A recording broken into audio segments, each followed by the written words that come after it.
بسم اللہ الرحمن الرحیم۔ السلام علیکم۔ اردو ادب چینل میں خوش آمدید۔ ایک انسان کی زندگی میں لوگوں کا آنا جانا تو لگا رہتا ہے۔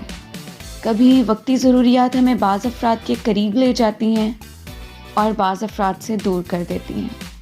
تاہم ایک اچھا دوست ہماری نفسیاتی ضرورت ہوتا ہے اور ہماری نفسیات کو سنبھالنے کا اس کے پاس مکمل اختیار ہوتا ہے۔ ایسے لوگ جن سے ہمارے تعلقات خلوص و محبت کی بنا پر استوار ہوتے ہیں، ان سے دوستی برقرار رکھنے کے لیے بعض اوقات ہمیں اپنی ذاتی فخر کی بھی قربانی دینی پڑے تو ہمیں اس سے گریز نہیں کرنا۔ کہ مولا کائنات امام علی علیہ السلام فرماتے ہیں، ایک اچھا دوست ہاتھ اور آنکھ کی طرح ہوتا ہے۔ جب ہاتھ کو درد ہوتا ہے تو آنکھ روتی ہے، اور جب آنکھ روتی ہے تو ہاتھ آنسو صاف کرتا ہے۔ اور دوسری جگہ فرماتے ہیں، تمہارا بدترین دوست وہ ہے جو تمہیں غلط بات پر راضی کرے۔ پھر فرماتے ہیں کہ اگر کسی پر بھروسہ کرنا ہے تو مکمل بھروسہ کرو، یا تو تمہیں ایک اچھا دوست ملے گا، اگر نہیں تو ایک سبق ضرور ملے گا۔ پھر فرماتے ہیں، ہر اس دوست پر بھروسہ کرو جو مشکل میں تمہارے کام آیا ہو۔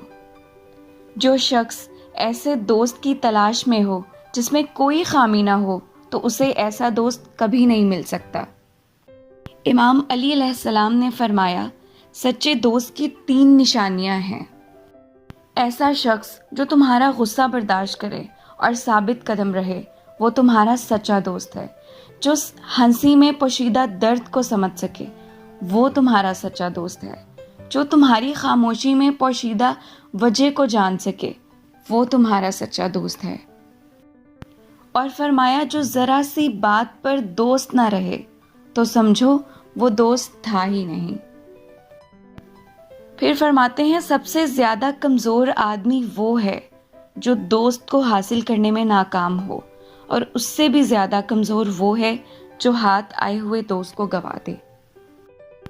امام علی علیہ السلام فرماتے ہیں، اچھے وقت سے زیادہ اچھے دوست عزیز رکھو، کیونکہ اچھا دوست برے وقت کو بھی اچھا بنا دیتا ہے۔ مولا پاک ہم سب کو برے دوستوں اور برے لوگوں کے شر سے محفوظ رکھے۔ اگر ویڈیو پسند آئے تو ویڈیو کو لائک کر دیں اور شیئر کر دیں۔ شکریہ۔